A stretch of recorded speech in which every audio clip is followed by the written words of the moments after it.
Tamam bilesiniz. Bildiğiniz gibi son vaktler dünyada bu gripler mevcuttu. Onlardan biri de küresel modda olan kuş gripiydi. O bizim chatta hiç vakit olmadı. Ona göre ki bizim chatta Türkçe meselesi kuş da yokuydu. Bu yılda modda olan grip, donuz gripiydi. O da bizim chatta hiçbir aiti yoktu. Ona göre ki bizim chatta hiç donuz da yoktu. Ama demek bizim chatta gripin yere bir növü var ki ondan bütün dünyada yoktu. Bu Y1 U1 gripidir. Yani eşek gripidir.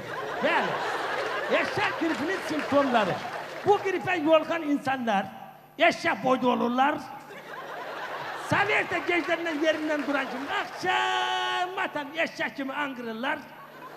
Özlerini cemiyet arasında, toyda, bayramda eşek gibi aparırlar.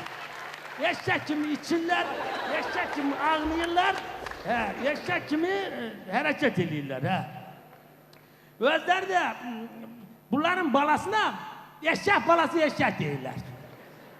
Bunların bir yaxşı alameti var ki, bunların üstünü yükle doldurup eşek gibi işletme olur. Hiçbir itirazları yoktur. Onda demeli ki devlet bu gripin sağalması için külli miktarda pul ayırıp, bəli, o cihetten bizim kendim birçok sakinleri özlerinin yanından eşek yerine koyuyorlar ki bütçeden pul alıp yesinler. Sağ olun, hikaye görüşlere kadar hiçbir gripe tutulmuyor. Sağ olun.